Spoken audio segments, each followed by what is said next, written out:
G'day legends, I hope that you're having a fantastic day and so far a fantastic week. Now, if I do look a little bit rough, I said yesterday that I was going to have a little bit of a break and recovery, and then everything happened last night in the Middle East. So I am running on a couple of days of barely any sleep. So bear with me. But today, as always, we do have a lot to go over. Of course, as you have probably seen, due to the time difference for me living in Australia and other areas of the world and upload times, that Vuhledar has fallen and has come under Russian occupation. So we need to look at that. We need to look at the maps. We also need to then talk about war crimes, as we have seen a terrible event take place today. We will go over that, as well as a Financial Times article talking about land concessions, negotiations, and the possibility of that opening up in the future, and of course more recently as well. So we do have a lot to go over. Legends, have you ever been the victim of identity theft? Or are you worried about what personal information of yours is publicly available online? Well, now I'm not too worried about this anymore, thanks to today's video sponsor, Aura. Now, I can't stress enough how important it is to talk about them right now. Hackers might have just stolen the social security numbers of every American. That's over 2.9 billion records that were stolen from the National Public Data Records that could include your full name, address, date of birth, phone number, and most importantly, also your social security number. And we had a very similar situation in Australia very recently with some breaches of our databases also. And I've got to be honest, this makes me very angry and it makes me feel very vulnerable online. And it's terrifying to know what information is floating around online. And if you've ever been a victim of identity theft, you know how damaging it can be. And that's why I'm not too worried, because I use Aura. Aura monitors your personal data across billions of sources, like the dark web and public court record, and it will alert you to any potential identity theft. And if the worst happens, then Aura will back you with up to $5 million in identity theft insurance. Plus, they offer a ton of other tools to keep you safe online, all in one application. So go to aura.com/WillyOAM. The link will be down below in the description and the comment to try Aura for free for 14 days. That is enough time for Aura to check if your data's already been exposed. Don't wait. The National Public Data isn't going to help you, and they probably won't face any consequences for the leak anyway. So stay safe online, guys, and thank you to Aura for sponsoring this video. Now, yesterday I started right in the very beginning of the video saying that if there are large attacks by Iran against Israel, that this could possibly limit the air defense missile interceptors available to Ukraine. Now, either I have a crystal ball or the rumors about me being some sort of spy are true, as then 8 hours from this, we saw a huge Iranian missile attack against Israel. So we could see potentially a shortage there. Other news articles and outlets have said before that every interceptor that goes to Israel is one less that could be available for Ukraine. But I want to pull out something more out of this as well. So 50% of Iranian missiles, at least reportedly about 50%, got through the air defense. Now, Israel is the most saturated air defense area on Earth. Now, what I'm getting at is it was a large attack, and of course air defense can't intercept everything. But what I'm getting at is this gives us maybe a good figure at the success rate of Iranian ballistic missiles used en masse against then modern air defense systems. And if we're seeing that 50% rate there, you may get an idea of what it might be in other areas. As I said, Israel is the most saturated and most technologically advanced air defense in the world. So let's look over the maps and we will then jump into Vuhledar. But I want to show you one thing first. So as you know, we have this list going. Now, War Mapper hasn't given an update yet, although he's very conservative, but this list is the month-to-month change in occupied territories within Ukraine's borders. Of course, this is within Ukraine's borders. It's not taking into account Kursk, although over the past weeks we haven't really seen many major shifts on Kursk. If anything, we've seen Russia then be able to take back some ground in the past few weeks, if we're talking net change in the past couple of weeks. But we see here that then September was the largest month for Russian gains within Ukraine. And this isn't just for this year. It includes, I should have had this one, but it's for some time now. And one of the things we can see is we can see about when the Kursk offensive took place. And like I said, the numbers don't lie. Then this didn't slow down. If anything, it actually increased the speed of the Russian offensive out to September here, taking 409 square meters. If my maths is somewhere on track, 13.5 square kilometers a day or something around this. That is a lot in an attritional grinding war. Of course, not every kilometre square is equal to another kilometre square. Areas in the east are highly fortified and have been then grinding forward, and the losses are large to take any of this. But we can see this movement then forward. Now, one thing I will say is other maps are suggesting that this number isn't 409. They're suggesting it's more like 650. As we do know from geolocated footage and other maps, there are areas of which deep state, these are deep state's numbers, are not keeping up with. So it's somewhere between 410, say, and 650. Before we have then a look in the maps, here is Ukraine. Here is the capital of Kyiv in the center of your screen. The red areas occupied since 22, the purple since 2014. Now within Ukraine's borders, the red check is ground that Russia has made over the past 24 hours. The green and blue is area that Russia has been at some point and has either been pushed out or withdrawn, or a bit of column A, column B. And of course the blue up into Russia is area that Ukraine is occupying back inside of Russia. Now we come down here into then this corner around Vuhledar, somewhere for over 900 days, I believe, has held. It's been an incredible fortress in here. This is why it's so important that this has then fallen too, is the fortress that this area was, and then what is behind it all the way out to areas like Trodove, which we know Trodove is getting hit by FABs also. Now, I have a couple of updates for you in here and some footage. So last night, we got this update for the 1st of October in Vuhledar, also to the west of Vodiane, and movement into Vuhledar itself. Now, very quickly following this, we get then the map update then to today.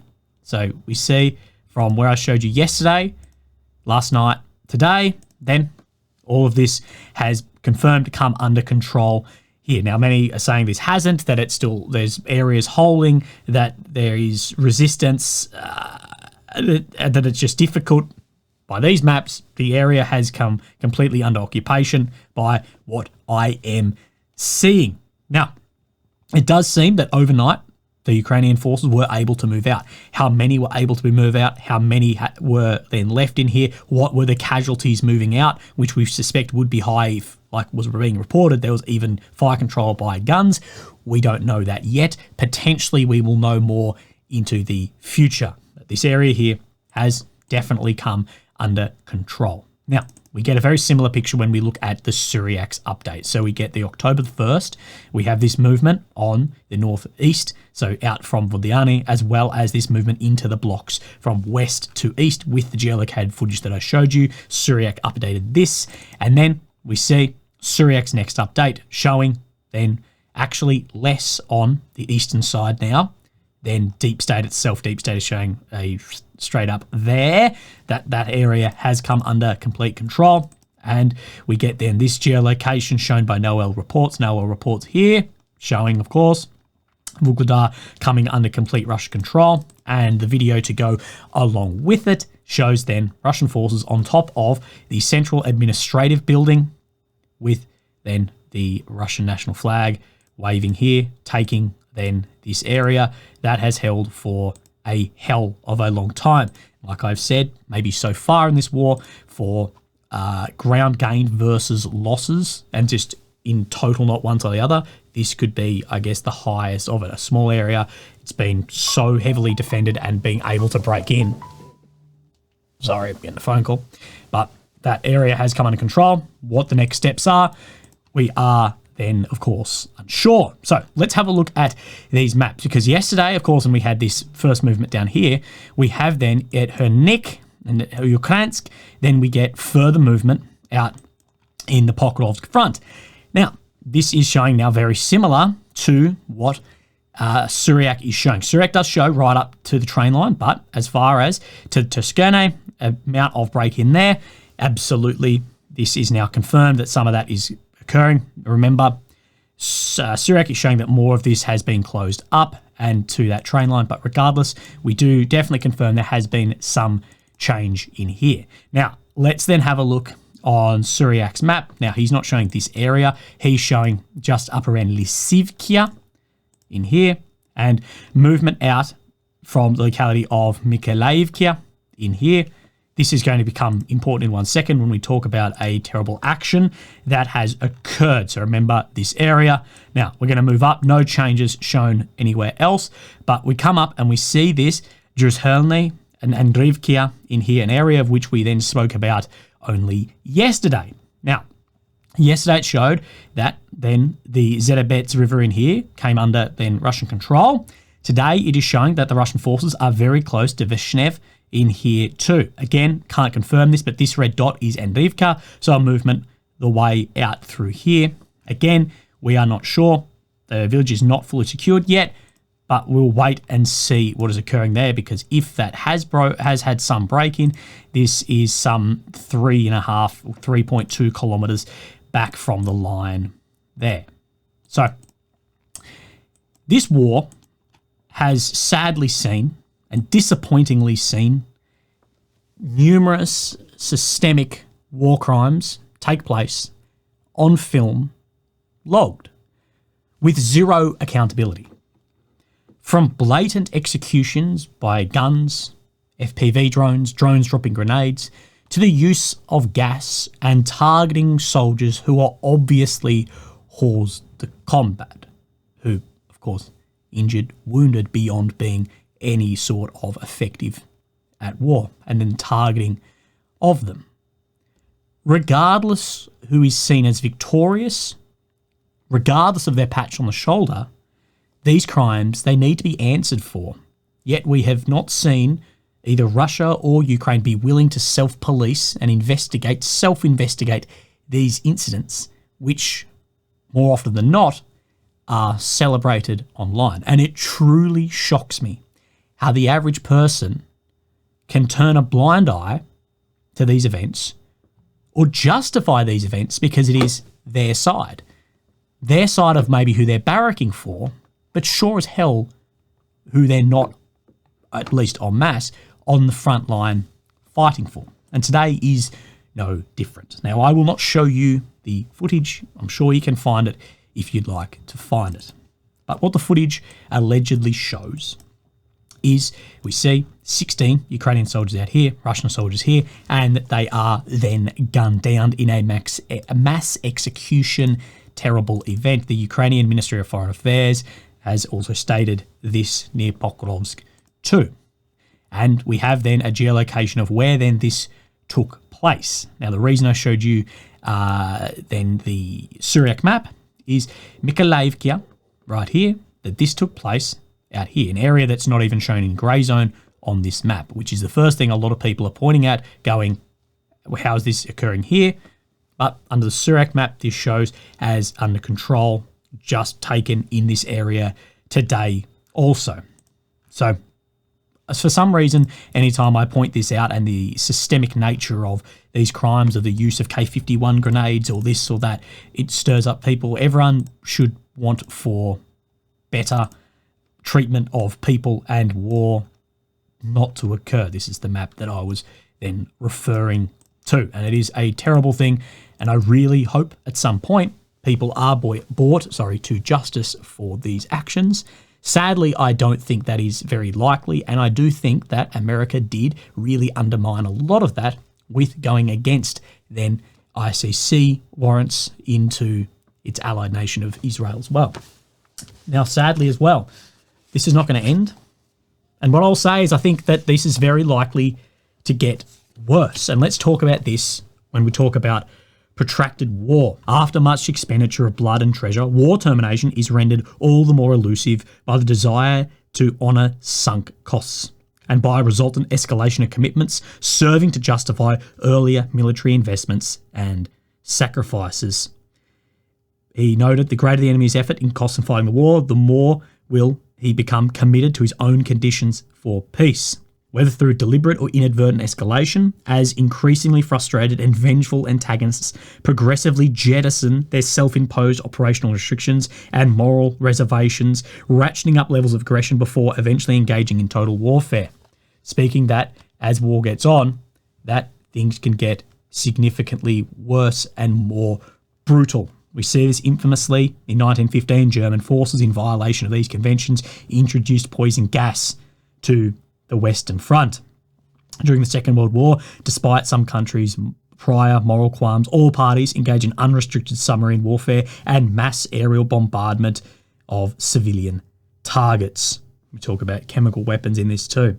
In short, the longer the conflict lasts, the harder it is to bring it to a mutually satisfactory and decisive close. But also, the more brutal we see both weapons and tactics employed, the longer war goes on too, to try and sunk those honour costs and the brutality that then occurs. Now, we need to talk about a Financial Times article, land concessions, peace negotiations in there, something we do speak about a lot, but I do think it is being ignored and maybe not seeing forest through the trees. Ukraine faces its darkest hour. This is from Financial Times, talking about then the peace plan that was presented in the US and some of the goals in that as well. That so far has seemed to fail. So speaking with then commander, he's surrounded by video monitors, advancing enemy. The commander says his objectives have begun to shift. Right now, I'm thinking more about how to save my people. It's quite hard to imagine we will be able to move the enemy back to the borders of 1991. This is referring to the aims of Ukraine restoring then its full territorial integrity, at least militarily. Ones buoyed by hopes of liberating their lands, and even soldiers at the front now voiced a desire for negotiations with Russia to end the war. One commander on the Eastern Front, who gave only his first name, says he fears the prospect of a forever war, saying, "I am for negotiations now," concerning that his son, who is also a soldier, could spend much of his life fighting, and his grandson might one day inherit an endless conflict. So more guys thinking about, is this really possible? Maybe let's sort something out now. If the US turns off the spigot, we're finished. So stuff stops flowing in.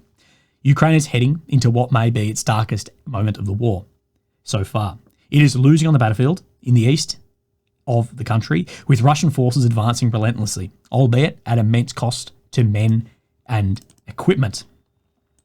Society is exhausted, the chair of the Foreign Affairs Committee of the Ukrainian Parliament. At the same time, Ukrainian President Volodymyr Zelensky is under growing pressure from Western partners to find a path towards a negotiated settlement, even if there is some scepticism about Russia's willingness to end the talks anytime soon, and concern that Ukraine's position is too weak to secure a fair deal right now. So if you came to the table right now, Russia secured 400 square kilometres last month. They are advancing and advancing even faster. They do have the upper hand in basically every aspect of at least frontline tactical at the moment.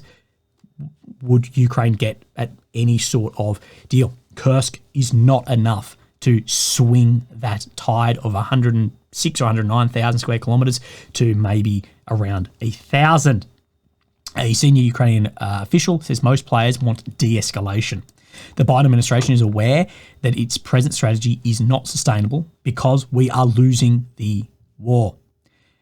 This head of Washington Office of European Council on Foreign Relations said they are thinking of how to move that war to a greater coincidence. So to move to a dormancy, like slowing the war right down. How does that then happen? Or not slowing it down, but stopping it in place. But then how does that look down the path as well?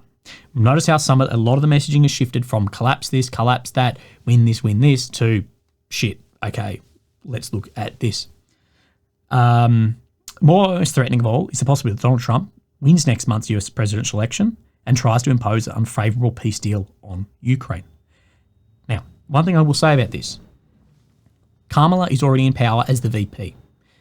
if she just becomes the president, how different will actions be in Ukraine? Probably very much the same. If you have the same actions, you're going to lead to the same results. We may look, if Trump wins and gets into power and ends the war, we may look back in the future and go, this was actually the best thing because it ended there. If Kamala gets in, there's no guarantees that that will then turn into Ukrainian victories in the battlefield. It could actually get put into a worse and worse and worse spot. We could look back and go, thank God he got in and stopped it, or else it was actually going to get worse and a worse deal signed down the line. Ukraine's staunchest supporters in Europe may wish to keep it at the fight, but the lack of weapons and stockpiles to do so and have no plan of filling any void left by the US. So if the US pulls out, doesn't matter what Latvia and Estonia say, they're not going to be able to fill that void. No countries other than the US can fill that void, not even the UK, France or Germany. At one point, Zelensky's US mission veered towards disaster after he was criticised by Trump for resisting peace talks. Now, also, there was a lot in this with the Pennsylvania then ammo factory, as well as Zelensky criticising the candidate for vice presidency that Trump has put forward as well. Senior Ukrainian officials said it was not a triumph, but it was not a catastrophe. It would be naive to expect the applause we got 2 years ago, referring to the president's address before Congress in December, which received multiple standing ovations and declared that Ukraine would never surrender.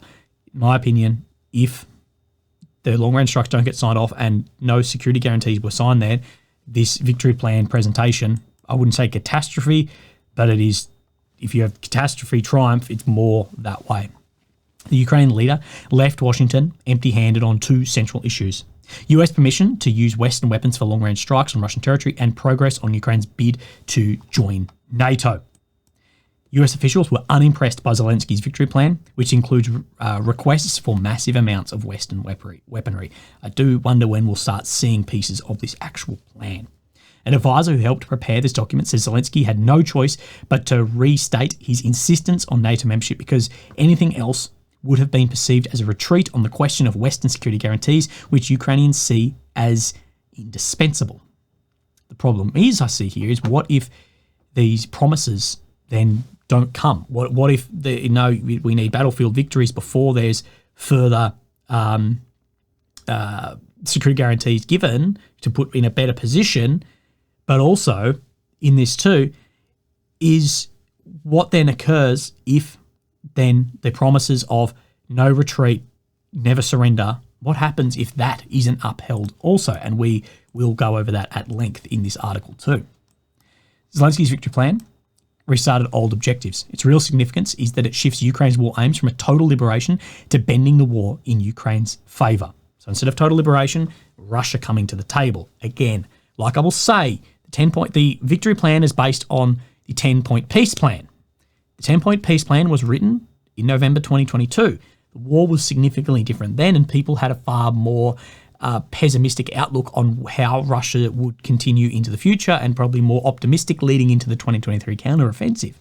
Its attempt to change the trajectory of the war and bring Russia to the table. Zelensky really believes in it.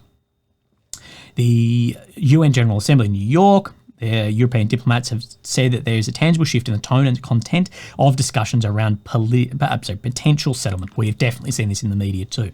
They note more openness from Ukrainian officials to discuss the potential for agreeing a ceasefire even while Russian troops remain on their territory, and more frank discussions among Western officials about the urgency for a deal. Ukraine's new foreign minister, Andriy Sybiha, used private meetings with Western counterparts on his first trip to the US in the post to discuss potential compromise solutions. The diplomat said and struck a more pragmatic tone on the possibility of land for security negotiations than his predecessor, Dmitry Kuleba. Now, of course, we know there's the victory plan, there's a 10-point peace plan. We know there would be drawing up somewhere else of what happens if this happens, what happens if that. It's not just going to be those two, that's never going to be released. Saying we're talking more and more openly about how this ends and what Ukraine would have to give up in order to get a permanent peace deal. And that's a major change from even 6 months ago when this kind of talk was taboo. Again, this kind of talk is still very, very taboo. The Ukrainian Foreign Ministry have said no territorial compromises were suggested, discussed, or even hinted at during any of the meetings, releasing multiple statements over the past week, 2 weeks, saying that no, none of this is getting spoken about. and pushing back on anyone who has spoken about that. We see the leader of Czech as well here. Now, Mearsheimer did say in this, at the end of 22, when the peace plan was put forward, he did say, and quoting US officials, saying this would be the high water line for amount of area held after that Kharkiv-Kherson offensive, and that's probably the time to call the war. And so far, what we're seeing so far has been correct. Doesn't mean it's going to be correct into the future. So far, it's showing that. Ukrainian public opinion also appears to be more open to peace talks, but not necessarily to the concessions they may require. The KISS Institute, that 57% of respondents through Ukraine should engage in peace negotiations with Russia, up from 33% a year earlier. So this is increasing as the war goes on. The survey showed the war is taking an even heavier toll. 77% of respondents reported the loss of family members, friends or acquaintances, 4 times as many as 2 years earlier. Of course, this is what you get in attritional warfare.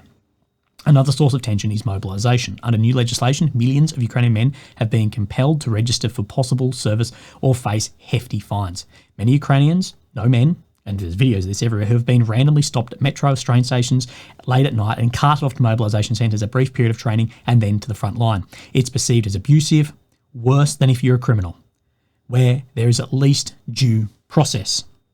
Again, forced mobilisation conscription is brutal. If Ukrainians had warmed to the idea of negotiations, a majority, 55% according to KISS polling in May, remained opposed to formal concession of territory as part of the peace deal. We'll get back to this.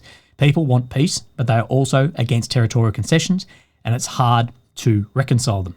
Although the territorial concessions have dropped sharply to a peak of 87% since last year. So yes, it's still at 55, but it has dropped from a high of 87.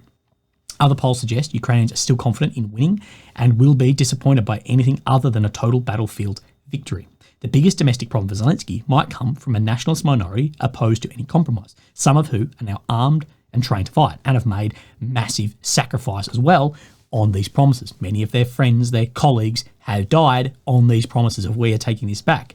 What will happen there? They're armed, they're trained, and it's a minority, but it still is armed and trained units with leadership, with a lot of experience. What then happens there? You and I have spoken about this for a while.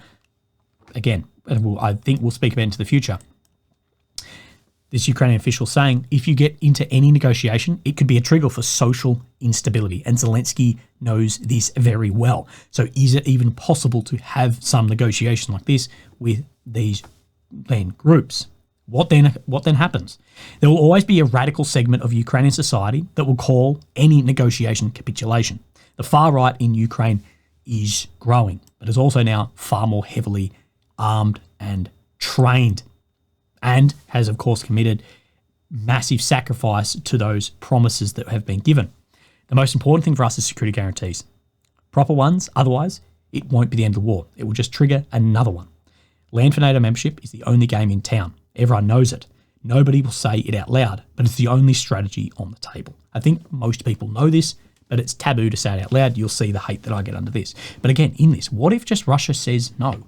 What happens then? If Russia just says no, what then occurs? Now, the West German model is that it does apply to some territory of NATO, but not all territory as well. So it's pick and choose somewhat. But even that would require a vast force deployment by the US and its partners that any US administration, Democratic or Republican, would probably balk at, given Washington's focus on the threat from China.